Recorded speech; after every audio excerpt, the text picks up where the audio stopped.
Welcome into the Sources Say podcast, your go-to Kentucky basketball podcast on the KSR Podcast Network, presented by our friends at Parlor Pizza. I'm your host, Jack Pilgrim of Kentucky Sports Radio. Very excited to be joined by the one and only Spencer Smith of Synergy Sports for a matinee, early afternoon edition of Sources Say. What's the deal here? Yeah, hey, it's portal season, right? So the portal waits for no man and no schedules. So here we are, ready to talk about the Cats. We got some big updates. This is Jack. This is obviously your time of year. This is where you come to eat. It's portal season, so I'm excited to get into it. Man, and it's so much chaos, so much with stay and go, staff changes, all of the above, and it's a massive offseason for Mark Pope. I mean, the biggest that will decide his future in Lexington. If he hits on these next couple of weeks, Spencer, job saved, can start winning national championships and all of the above. If it doesn't go well, then I think the hot seat conversation turns in, full blast starting this upcoming season. So what are you kind of big picture hoping to see in the next couple of weeks with some of the, we'll talk about the specific news with the, stay and go decisions and early additions, but any big picture things that you need to see over just from Mark Pope specifically over the next couple of weeks to make you feel all warm and fuzzy about the future of Kentucky basketball? Yeah, I think for me, one of the biggest things is we talked about it a little bit on the last episode, but you got to take the emotion out of it. And I think we're already kind of seeing that from Pope a little bit, which I really like. Like, you cannot go into this offseason hanging on to a player because you're like, well, but he's a great kid. It's like, well, but is he going to be the kid who can get the job done in that role to get us where we want to get to next year? You got to do the same thing with a staff member. You got to say, I love this guy. He's got a great family, whatever. Is he the guy who's helping us get it done? And it seems like Pope is already kind of operating in a emotionless zone where it's like, I just got to make the best decisions for Kentucky basketball. So from a big picture standpoint, early on, it seems like we're going in the right direction at least. And you've really got to nail these staff hires, which we'll talk about, already off to a good start. And yeah, you've really got to nail the identity of what you want this team to be right now so that then you can go and find the pieces that fit that identity. And I think the blueprint is there. We've talked about it. The blueprint is there. So find that identity and say, this is who I want us to be, and then go and get the players that are going to make that happen. Well, let's start with the staff changes because I think that the first domino is Jason Hart, then Alvin Brooks, and then we got Jaylen Lowe. So we'll try to work in operation of that. So last week, the big news, Jason Hart takes the associate head coach job at SMU while Alvin Brooks just did not see his contract renewed. So much about recruiting under Mark Pope, and those are your two ace recruiters, quote unquote. That's what they were brought in to do. And was that, Spencer, in your opinion, a product of the results not showing? Do you think that there's any chance that it was some discontent on their side saying, you can lead a horse to water, but you can't make him drink? Like, is that something that maybe it was kind of departures on their side of things? And we can transition straight into Mo Williams filling one of those spots, coming in as a head coach at Jackson State, taking a demotion, I guess, if you want to say, to become an assistant under Mark Pope. Yeah, I mean, similar to a player, a coach has to be the right fit also. It's got to be the right fit on the right staff. And for whatever reason, it didn't feel like this staff, especially this past season, really gelled quite right to me. This is just from a distance. I don't have any scoop or anything on that, but it just seemed like from a distance, the staff didn't quite gel. And obviously, I think that spilled over into recruiting, because when you're not winning recruiting battles at a place like Kentucky, you got to say, like, what's going on? Is it JMI? Is it Pope at the closing table? Is it the assistants haven't done a good enough job of getting them to that point? It's probably a mixture of everything. But yeah, when the results aren't there, then a change needs to be made. And yeah, you're right. Those were two guys that were supposed to be kind of your ace recruiters. And there were some guys for Hart in particular that I know he was really in on and had close ties to, and we weren't able to close. Alvin Brooks had some great recruiting success at Baylor. It didn't quite translate over to Kentucky for whatever reason. So I think a fresh start is probably good for all parties involved. And I think Mo Williams is about as good of a start to the offseason staff-wise as you can get. Like, He is a household name. Everybody knows who Mo Williams is. He's an NBA champion. He's a guy who has really deep ties into Nike and grassroots. And I love hiring people that have been head coaches because they know what it takes and they know the burden that a head coach has on their shoulders. So he's going to come into that and say, let me take some of this off of your plate. And Pope can hopefully be able to say, yeah, absolutely. You know what this job entails. So here, you take these couple things off my plate and let's go make some magic happen. So I love the Mo Williams hire, and I love that we're getting his son in the package as well.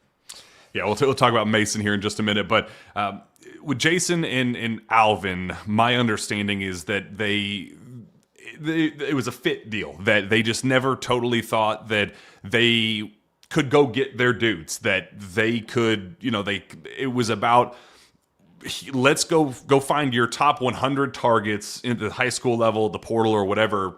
Tell me the guys you like, build the relationships you have, get us closer to the deal. But then once it would get to that point of, hey, I've built the relationship, I've gotten us to the point, it would kind of be Pope would take over, and they wouldn't really have a say so on, hey, no, I really want this guy. Let's close on him. This is my guy. It would kind of become a Pope decision, and they kind of, some of the rumblings I heard on my end, even with like some of just the things that were happening throughout the season, of like, just go talk to Pope about it. I don't have enough say in this. That's above my pay grade. And you never want that with your staff. You always want to have just everybody to be in sync and to have the level of communication. I think they just kind of thought there was a barrier there between where they stood and getting guys to a certain point, and then it just kind of being Pope's deal from there. So you gotta, whether it was a trust thing on Pope's side, whatever the case was, they just didn't feel like they could work hand in hand to get guys across the finish line. So I think it was a little bit of mutual on both sides. Obviously with Jason Hart leaving for SMU with Andy Enfield, like there's the relationship there. Obviously in that regard, there's clearly trust there to be on his staff at USC and then want to rejoin him as his associate head coach down at SMU. So I wish them the best. I think they're both good dudes. I think they're great at their jobs. You don't just forget how to recruit overnight, but I also think that it's on Pope to find guys who he trusts and can lean on to do some of those things. And if he didn't think that was Jason and Alvin, then good on him for wanting to find new changes too. I think it can, not necessarily one side being right or wrong in this. So hopefully Mo is that guy. My understanding of that deal is we overlap with Mason a little bit. My understanding of the commitment had nothing to do with Mo Williams, that this was Pope liking Mason and saying he was available and saying, I'm tired of having depth issues at point guard. That was probably issue number one for this team. Well, I'm going to go add a guy that I can trust to, we won't be put in a spot against Iowa State where we don't have a ball handler to get the ball across half court. So go add a guy who knows exactly what his role is going to be. Love that addition. But my understanding is the visit happened. They felt good about it and they left. Williams returned to Jackson State, and then they have share the same agency with Priority Sports. And it was the agency that kind of shared Pope with Priority as is Mo. And the agency kind of was talking back and forth going like, have we ever talked about the possibility of Mo following Mason to Lexington? And that message got back to Pope of, well, I didn't think he's a head coach. He's a sitting head coach. Why would he be willing to leave his role as a sitting head coach to become an assistant coach under somebody else in Lexington? And Mo, my understanding was like, no, I'm all in. I would absolutely take the platform and opportunity to coach my son, but also show some my stuff as a recruiter and get back to my roots as a Nike guy and all that. That it was like a match made in heaven. And Pope was like, "Well, shoot, I didn't even think that this would be a possibility. So hell yeah, come on in. Let's make this thing happen." So I think that was kind of a cool story of how we got to the finish line with Mo. But I think it's an awesome hire. I love him, and I obviously love the addition of Mason as well. Yeah, I think you're going to see more. We've seen more and more head coaches from lower kind of league teams transition into assistant coaching jobs. Texas had 2 or 3 on their staff just a couple of years ago. And I think like when you look at a guy like Jay Lucas, like I could see Mo Williams having a similar type of journey where it's like, a former player, really plugged in, kind of a household name. A lot of people know him, and he really proves his merit at this level, recruiting and player, evaluations and player relationships and all that. And maybe, really hard to go from Jackson State to like an ACC school. It's a little bit easier to do it as like one of the better assistants at Kentucky, and then, an SEC or an ACC job opens up and Kentucky's having success, similar to like what happened with Jay Lucas. And they say, well, hey, how about this guy? So I think it's a really good career move for Mo, and a great opportunity to coach his son and for his son to get a bigger stage than what he would have had at Jackson State. It's a win-win across the board. I've never met Mo, but I know people that know him, and I've texted around the last couple of days. Everybody's told me he's really sharp. He's really sharp. He's really well put together. People love him. Players love him. That's exactly the kind of guy that you probably want to have in one of those spots, who's just really hungry to just go and make things happen. I've heard the same thing. I've heard that like people around the Jackson State program obviously hated to see him go because he's a legend there and has done really good things. And, I think people focus too much on the record when so many of those games were bye games, but the conference in the SWAC, he's like pretty solid. It's a good foundation program. They loved him around there. But when they saw Kentucky come calling and knew the opportunity, as disappointed as they were that he was leaving, it was like, okay, yeah, he's going to absolutely crush it there. That's the perfect situation for him to kind of let him spread his wings and fly a little bit and prove himself at this level, that he needs to be at a blue blood. And I think it's exactly what Pope needs right now in this kind of crossroads in his future here. So as far as Mason, the player himself, just take the dad equation out of this, but just for Mason specifically, what can Kentucky fans expect year one Mason Williams, and then however long this relationship lasts? Obviously, we're kind of on 1 year deals every year with the portal, but however long this relationship is, what is the current, now, and the future of Mason Williams as a point guard? Yeah, I think he could be really good. I like he doesn't get sped up a ton from all the film that I watched, which is good. He really controls the pace, which you want in a point guard. He's really shifty. He can score at all three levels. He's actually really efficient at getting 2 feet in the paint. And he's actually a better rim finisher than I would have thought from what I saw. He's pretty quick on his jumper, and it's a pretty fluid motion, which is great. I know somebody who, he's not there anymore, but he kind of ran the circuit that he played on and had a lot of really, really great things to say about him. Said he really liked the kid overall and just felt like maybe he's rated that low, not that low, like it's not that low of a rating, but maybe he would have been higher if he had been on a different circuit and maybe had a little bit more eyes on him or whatever. But, he gives me a little bit of a Caden Lewis vibes in the way he can kind of control his pace and his tempo, and the way that he can kind of be really creative in his shot selection and make plays happen for others. Really like him. If he can come in and give us 8, 10, 12 minutes a game as a freshman and really just kind of, again, keep the pace going, really spray the ball out, make a couple things happen, give us 4, 5, 6 points a game, that'd be great. Backing up who, like you said, we're going big game hunting at the point guard spot, backing up hopefully what's going to be a big fish at the point guard spot. That'd be a great freshman year for him.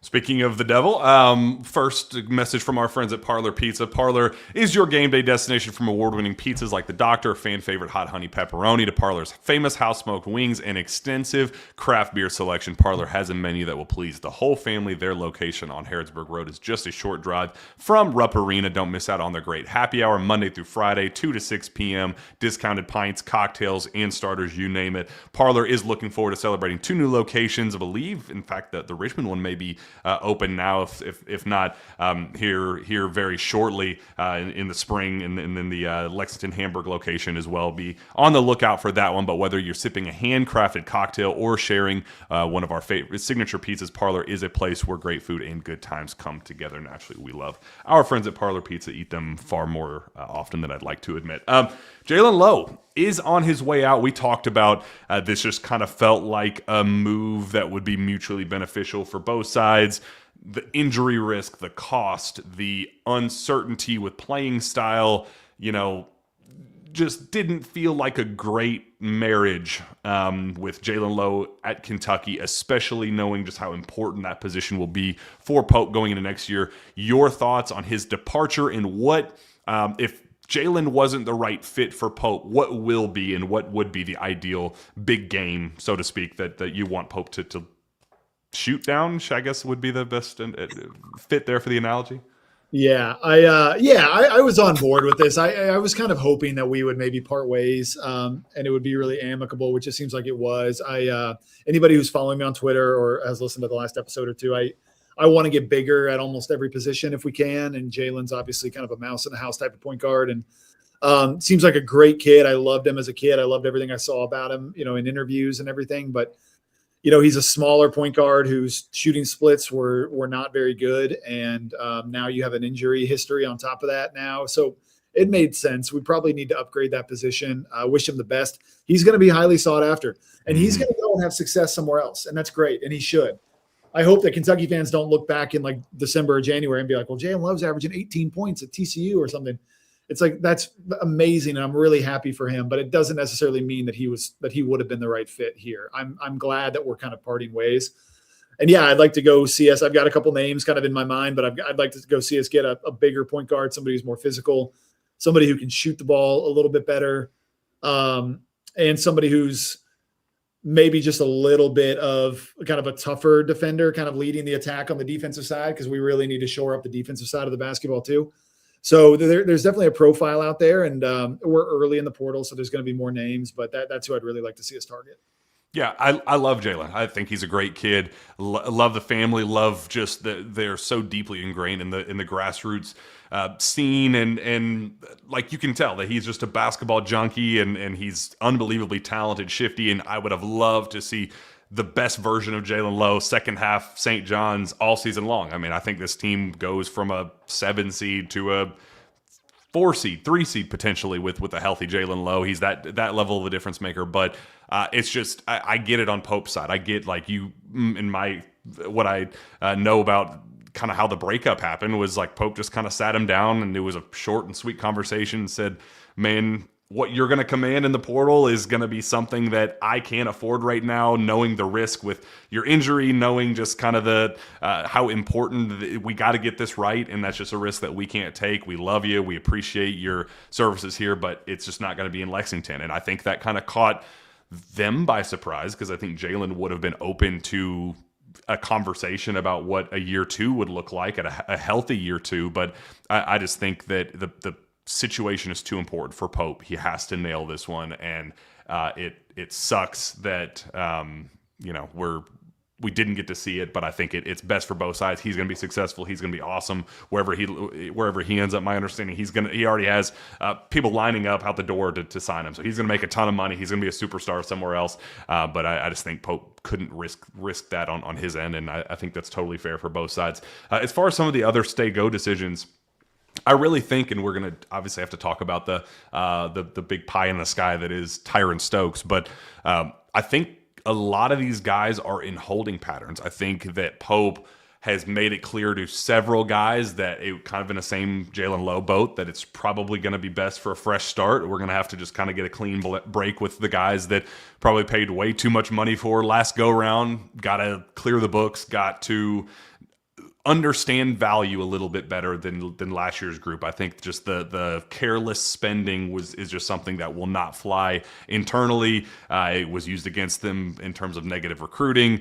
The donors were very not happy with how things unfolded, and know that this year we got to get them, like, the money will be there, but it ain't going to be just blank check after blank check. So I think everybody understands that we got to get this right. We got to clear the books. But some of those kind of swing decisions, I think, with Cam Williams, Andrea Yelovich, Braden Hawthorne, a lot of those guys that they like them, they want them back, but at a certain cost, at least for now, while we figure out what the heck's going on with Tyron Stokes. So out of that next group of guys, Spencer, who do you expect to come back? Who do you think will be sorry, but we're going to have to go through a sad breakup here? Yeah, it's hard to say at this point. I know I really want Malachi back, and it sounds like we're on the right track with that. I do want Colin back as long as he's okay with what his role will be, which will, in my opinion, will hopefully be not a starting position, be like a 6-man, 7th man off the bench type of spot where he can come in, space the floor, hit shots, hopefully defend at a really high level for 18 to 22 minutes a game. That's kind of what I see for Colin. If he's okay with that, I'd love to have him back. I'd also love to have Cam back, but I don't know if you bring both back. I don't know if you bring both Colin and Cam back. So I think you maybe choose one out of those that you really like and you bring them back. Braden scares me a little bit, only because I'd love to have him back for sure. But Braden's the kind of kid he's such a question mark and he's such a mystery that can kind of be used against you in recruiting. They'll say, well, hey, they got this top 35 kid who they stashed last year, but he's really good. And, Pope compared him to Tayshaun Prince. Like, he's definitely going to play him a lot next year. And maybe that's not actually the plan for Braden. And so maybe that kind of spooks a couple, better portal options away. So Braden's a guy that you'd love to have back, but a big mystery player like Braden can't cost you somebody in the portal who's like a little bit spooked about, well, I don't want to split minutes with him. Like, I want to come in and play my role. So I think you got to be a little bit unemotional with Braden. But again, I'd love to have him back because I love the developmental piece. And then, I like Yelovich, I like Mo D, but they all have to be okay with, if they do want to come back, taking a bit of a lesser role. Like, Yelovich cannot be our starting power forward next year unless he just like takes off this summer, which I don't anticipate, So that's probably going to drive those guys away. And I understand that. That makes sense. But I think as long as you can get Malachi, Colin, and then maybe one other guy back, I think you'll probably feel okay. And then everybody else will be the portal or Tyron Stokes. Yeah, I think that is where we're trending, where a lot of these guys haven't totally ruled out a return. Some of them have return deals in hand, but the deals that they got are reflective of, hey, your role is not going to be what it was this past season. The money that we can offer you right now, at least as things stand, where we have to commit so much money to a Dink Pate or a Tyron Stokes, at least until we can get those ducks in a row, all we can offer you right now and can promise and guarantee is this. And I think some of those conversations have gone, do you know what I would be worth on the open market? Like, are we serious here? So that's where some of the uncertainty, like, it's not a game. Like, if they don't land Tyran, they don't land Dink Pate, they kind of strike out on some of these other guys, then yes, I do think that the door would then reopen and say, hey, here's a little bit more money that we couldn't offer you last week, but we can now do this today. But do you piss off those guys in the meantime where they hit the portal and you don't even get to have that conversation? It's just a really tricky spot that Pope kind of has to make his move on Tyran now, has to make his move on Dink Pate now, get a yes or a no before the portal opens on April 7th and know how much he has to commit before some of these guys, they don't become options for them down the road. So I'm expecting a lot of departures. I am. I think that the number of guys that Pope brings back, you can count on one hand, is my understanding. And do I lump in like a Reese Potter or even like a Trent Noah? I think Trent's decision is very much up in the air. I think he's weighing do I care more about the name on the front of my jersey and being able to make a ton of money at Kentucky with all the local sponsorships and partnerships that we have here, or do I want to play? Because he's not going to play next season in Kentucky for a championship roster that Mark Pope's trying to build. So I think a lot of these guys are just kind of in a holding pattern until they know exactly how much money Mark Pope will be able to give them, but Pope can't give the real answer there until he gets clarity on Tyran and Dink Pate and then some of the other bigger names that they'll hit the portal. So it's a fascinating situation with Tyran, and I'm producing on the fly. Steven is currently live on radio.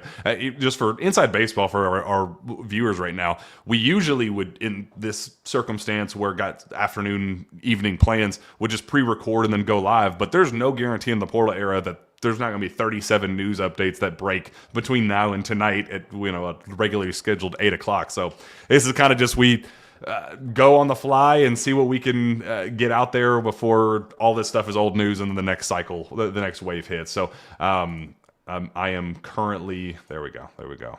Tyron Stokes. McDonald's game tonight. That was the speculation that he was going to commit, and if he was going to commit today, it would be Kansas. Which that would be a really big shot in the foot for Mark Pope and his efforts.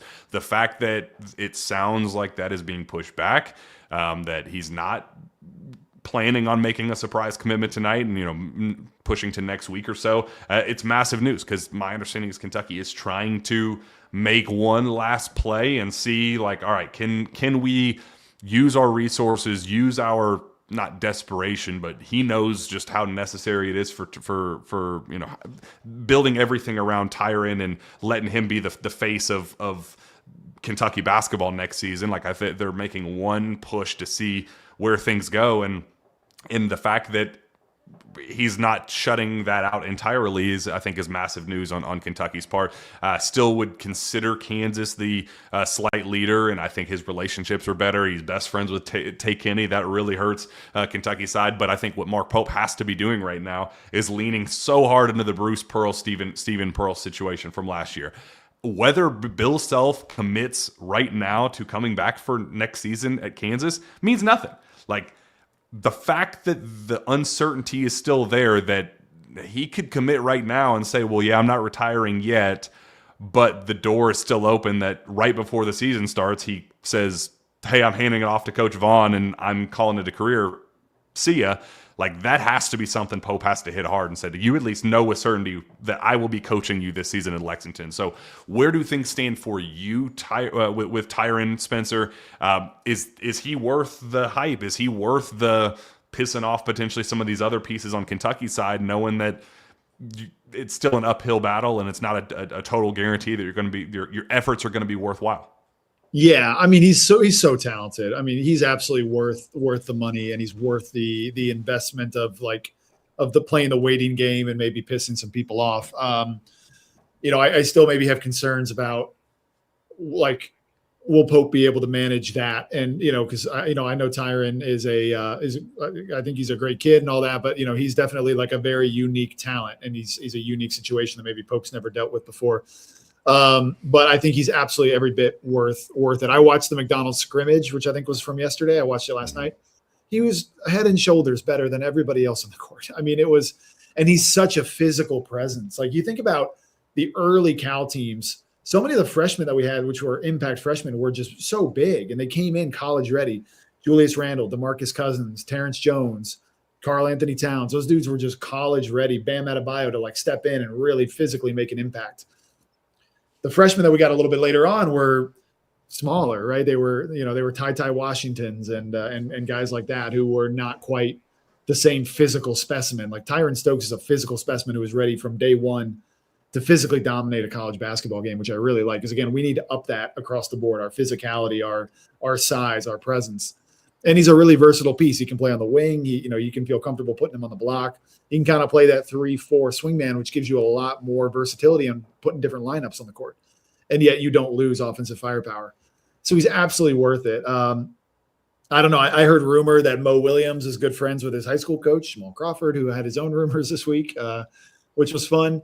So maybe Mo, now you're buying a week and a half for Mo to kind of get in there and maybe make a little bit of an impact, which could be helpful. So, but yeah, he's absolutely worth it. And I really, really, really want Tyran to land in Lexington because I think it could be the difference maker for next year. Yeah, I totally agree. And with Mo, I think something just in my conversations with people that know Mo, that know how he operates, know a lot of the guys that they've dealt with at Jackson State, they said, like, he would be the Tyran whisperer. I think there is a just whisper speculation, some of the backstory on how grassroots people are treating Tyran to Kentucky and thinking, oh, well, we would actually love to see Tyran go to Kentucky because we know that he's just going to walk all over Pope and it's going to implode the locker room. Like, that's a talking point. Like, that is something that other coaches are saying. And in fact, I have heard on my end that there have been other coaches in the past that have been like rival coaches pushing Tyran to Kentucky, saying like, hey, that is a disaster waiting to happen. I would love to see Mark Pope try to handle that. Not fair to Pope, but that's just the reputation. That's just the speculation. Mo, from my understanding, he's like the character whisperer. He's a guy that has been in so many different locker rooms and knows personalities and guys that are seen as bad character guys or whatever the case is. He knows how to handle all of that stuff. He dealt with that as a player himself, but also has dealt with that as a coach and bringing in different types of personalities and made them mesh and put forth a solid product at Jackson State. So I think that is definitely something that helps. And if I'm Pope, I'm leaning hard into that and saying, hey, we got a guy for you that you can trust, that you can lean on, and when you have bad days, that's your guy, that you can be your point of attack. If you don't like me, you don't have whatever the deal is with me, we have somebody here for you that you can trust and really lean on. So a lot of things that you just don't want the door entirely shut for you if you're Mark Pope right now, knowing how important he is. If as the speculation of McDonald's kept creeping in, and knowing that, like, oh well, he just needs to get one last box check to get some type of comfort that Bill Self won't be retiring tomorrow. Once he gets that, then he's just waiting until the time is right to announce his commitment to Kansas. The fact that is at least trending in the other way of, well, I'll listen. I'm very comfortable listening, and maybe it's just about money, whatever. But you just want the door to be open for one last push. And my understanding is that's what Kentucky wants, and they're factoring him into all of their roster management talks and these very difficult conversations we talked about on Sources Say last week. That, hey, there's a very real chance that the number one player in the country comes in and takes your spot. Sorry, what can you do? That's a real thing, and I think that's something that helps Kentucky's chances. So still would lean Kansas right now, but it's enough of wouldn't even say coin flip, but of enough of a back and forth right now that it's worth having a discussion. So we will see from there. Speaking of which, with the Final Four now set, an unbelievable weekend of games, but it can be an even better weekend coming up at the Final Four with our friends at BetMGM. This time of year means for college hoops. Lock in for every game and make your March moment when you bet with boosted odds with our friends at BetMGM. Activate your odds boost token for any March matchups. Bet and you'll receive a bigger payout if your bet wins. How it works: your March matchups odds boost token has already been dropped into your account. No opt-in necessary. Add a March matchups bet up to the specified maximum take to your bet slip. Then activate the token. If you win your bet with the token activated, you will score extra winnings. Shout out to our friends at BetMGM.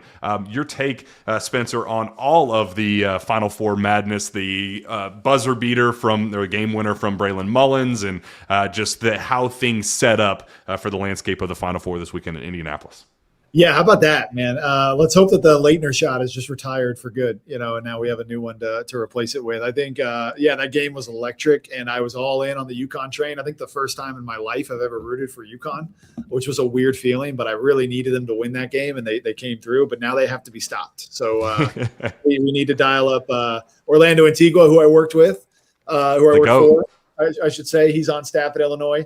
Also, Kevin Kruger, who is Lon Kruger's son, who I worked with for 2 years at Oklahoma. He's also an assistant at Illinois. So I've got multiple reasons to root hard for Illinois. Our guy Big Z, no hard feelings from my end on Big Z. My king.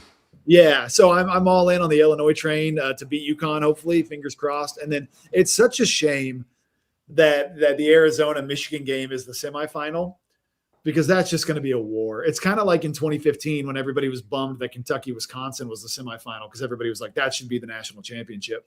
It feels like that with Arizona and Michigan. I think Arizona's the best team. But who knows? We'll see. We'll see what happens when we get there. But I think whoever comes out of Arizona, Michigan will probably win the title. But it's going to be a lot of fun. But as long as UConn doesn't win it, I will be a happy man.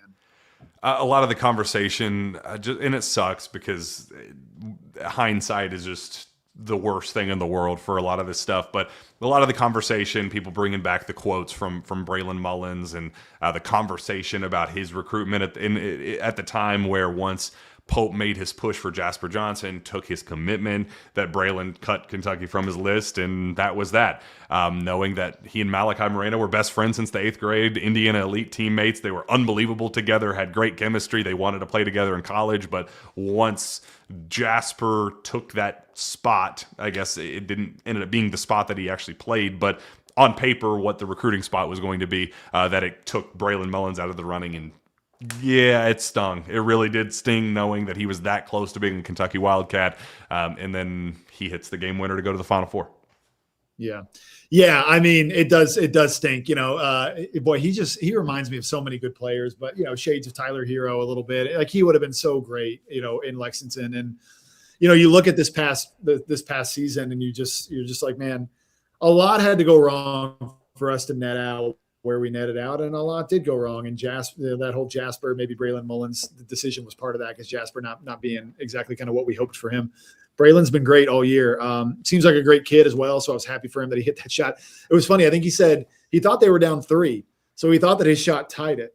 He didn't even realize that he won the game until he went over to the bench and somebody was like, so I thought that was funny. But yeah, it definitely stings.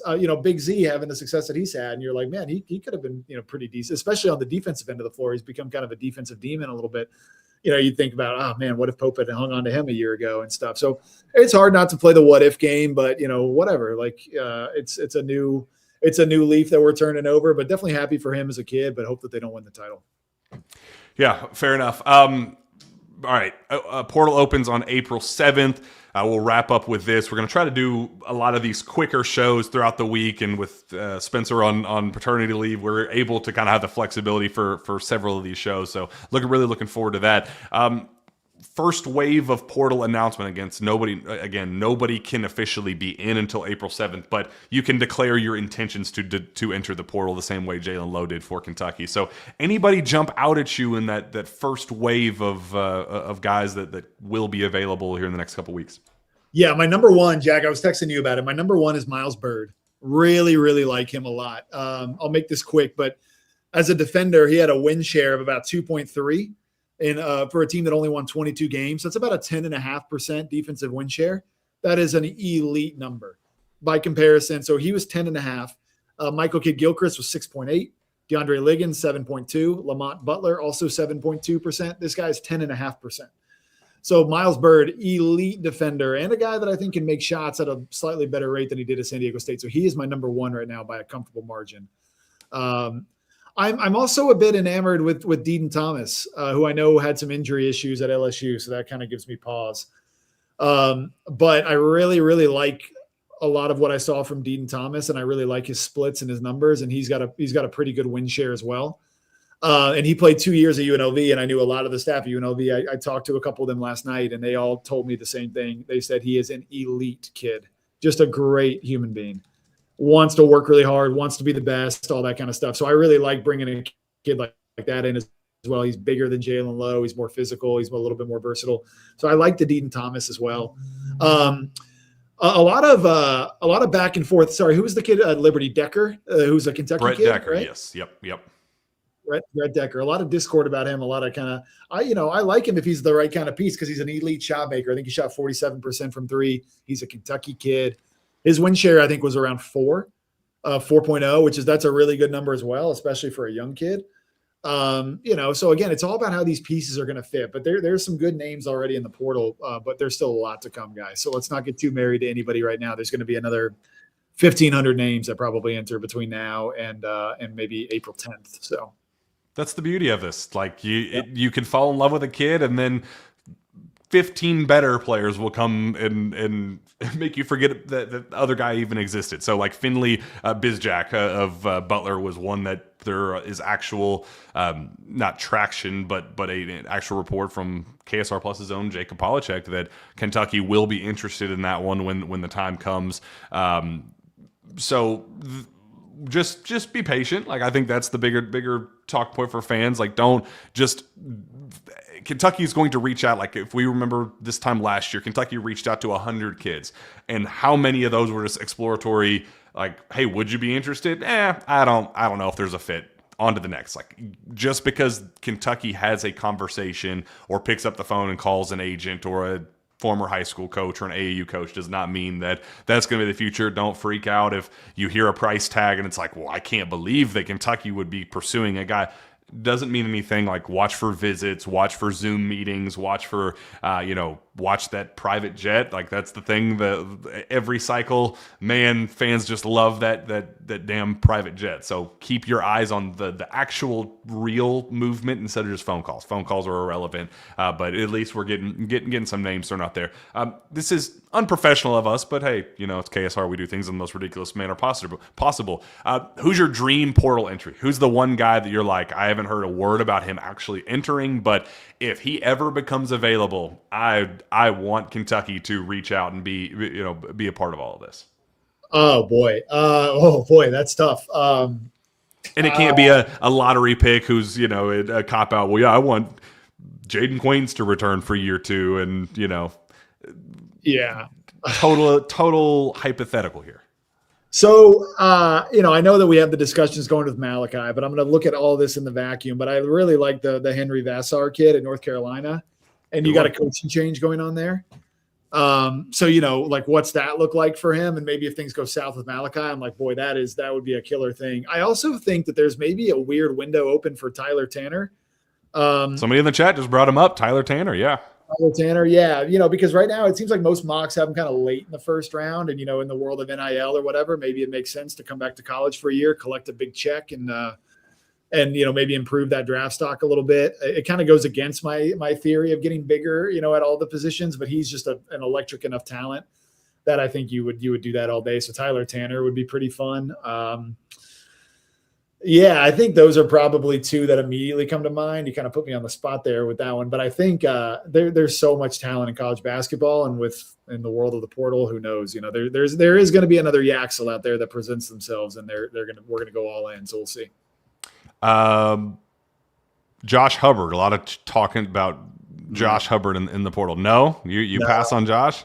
I'm out on Josh Hubbard. Yeah, he seems like a great kid, but I don't think he's a championship winning point guard. Like, here's the other thing too, and this is the last thing I'll add on the portal. But like everybody that you look at, like if you look at all the teams that were in the Elite Eight, and definitely all the teams that are in the Final Four, all of them, the guys that get major minutes are two-way players. Like nobody that Duke put on the floor this season for the most part was a defensive liability. They were all really, really solid, positive defenders, in addition to being great offensive players.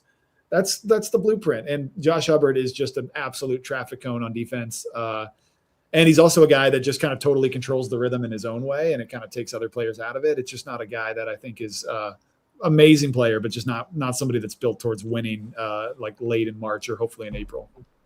I'm just going off the chat, so I'm going to throw these names at Spencer, and we'll see what happens. Todd Pettiford. Yeah, I would take Todd Pettiford. I think he could be really good. You kind of hit that sophomore slump, but I think he could be really good. I would take Todd Pettiford for sure. Billy Richmond. He's not coming, but I love Billy Richmond. I don't care what you say. I freaking love him, and it's just he's a Cal guy. So yeah, he is, but he's the ultimate glue guy, man, and he made some big plays for them. So I would take him, but he's not coming.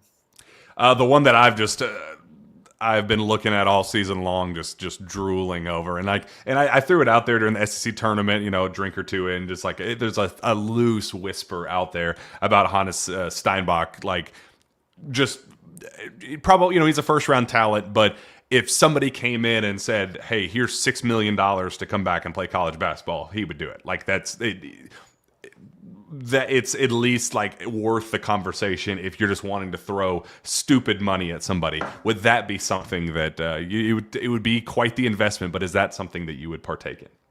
Yeah, I think so. But yeah, that would be quite the investment. But yeah, I mean, he would be worth, I don't know if he'd be worth that much money, but I think he, if he wanted to come in at the 3-4 million mark, I think he would be worth it for sure. That'd be really fun. It'd be fun to kind of see Pope work with a guy like that. I think that could be a good one. So, hey, who knows? Maybe he will enter. Dacian Ruffin. I don't know a lot about Ruffin. I think he averaged like 17 points this past year, right? No, actually, I think it was a little bit more than that. Right? 23 points a game. He was the SWAC player of the year at Jackson State. SWAC player of the year. I think he was like the 4th leading scorer in the country or something. I think I read. I think he was small though, right? He's very small, and will need a waiver to come back. But the familiarity with Mo Williams, I think people just connecting dots there. Yeah, I'm not in on that. I'm not in on waiting for a waiver, or I'm not in on that, or a small guard like that. No, I think you got to take a pass. Abuka Akori. Yeah, 100%. You take him 10 times out of 10. Now it seems like he's going to stay at Stanford. At least that's out of the little random jargon I've seen on Twitter, it seems like maybe he's going to stay at Stanford. But you take that all day long. Do you worry about a sophomore slump? Maybe, but man, he was so electric. Really, really high quality shot maker. Control the pace of the game. You take that all day. Yeah. Stephon Vox. Yeah, I worry about him defensively. Again, he's one of those guys that I talk about where it's like you need everybody to be a two-way player. He's not a good defender. He's just not a good defender, but he's pretty electric on the offensive end. His offensive win share, I think, was like 3.2 or something. His defensive win share was like 0.3. So not a great defender. you probably take him if he really wants to come. Like you definitely pursue and you definitely see what's going on. But I don't know if he's a good enough defender that I'd want to take him. I think you can probably find a better option. Jackson Shelstad, Allen Graves. Shelstad is interesting. Again, not that big. I think he's like 6 foot, coming out of Oregon. He put up some really, really good numbers. I did hear a whisper. I'll call it scuttlebutt, not scoop, but I did hear a whisper that the staff was kind of digging into him a little bit. I think he could be really good, but I think, you got to make sure that he's coming here with the right expectations of like, we need you to run the show, not necessarily be our leading scorer or anything like that. And, he wasn't part of winning basketball in Oregon. So you got to get him to kind of buy into that a little bit. But I do really like him. You said Graves was the second one? Yeah. Yeah. I mean, he's on mocks for like late first round picks, which I found fascinating. Which it means he's gettable, but you know what you're signing up for cost wise. I mean, if you're a first round pick, we're talking $4+ million range. And I love Graves, but man, that's just such an investment for some uncertainty. Just he moves me, but doesn't shake the earth with me. I don't think I would take him because, again, I put all this on my Twitter, which you guys can go look at. But like, I really want a guy in that spot who can play with his back to the basket and kind of be a really physical presence, but also be on the outside. And I don't really see that from him. It seems like he's more of a kind of that pick and pop, kind of crafty player on the perimeter, but not somebody that you can dump the ball down to at that 4 spot and really go get you a bucket on the block. And I want both from that position. So I don't think he would be worth the price tag. He's also not a great defender. All right, last one. There's a guy that asked 100 times about Deshaun Good. I haven't watched a lot of Deshaun Good stuff. I've just kind of seen some numbers and stuff, so I'd have to dig into him a little bit more. Initially, probably not. It was my initial take when I first looked, but again, I haven't really watched a lot of his tape. I need to get onto Synergy and take a look at a little bit more of his tape, but initially for me, looking at some numbers, he was a pass for me. All right. Well, that was fun. I enjoyed our little like rapid fire session. And again, I'd love to do a bunch of these just because we have the time and flexibility to kind of like extended rapid reactions when news pops. So be on the lookout. Let's keep doing this and have some of these midweek sources say. So let's get out of here then. You can find my work, Jack Pilgrim KSR. Go subscribe to KSR Plus. KS board right now is just absolutely popping. Got like a very loose early name for an assistant coach position, I think, to replace Alvin Brooks. Go check that out. New portal possibilities pop up every, all the intel behind the scenes, how Mo Williams became an assistant coach at Kentucky, all that good stuff. Make sure you go subscribe there. It's cheap. All the spring sale promos are going on right now, so go do that. Find me on Twitter at Jack Pilgrim KSR. Go subscribe right here. If you're watching, like, subscribe, all that fun stuff. And Spencer Smith, where can fans find your work? Yeah, at Spencer_Smith10, and I'll echo the KSR Plus thing. You guys should really subscribe to that. Jack and Jacob in particular are out there busting it, taking calls at 2 a.m. They're doing their thing. Again, this is where they eat. They're working really, really hard to bring scoop. So go and subscribe. Go kind of get in on the action because it's really fun right now. This is where a lot of that info is being dropped. So I definitely encourage that, and follow me on Twitter. There we go. It's our Super Bowl, baby. Let's do this. Let's go add some studs. Let's feed some studs, and let's win some freaking basketball games. For Jack, for Spencer, we will catch you next time. Go.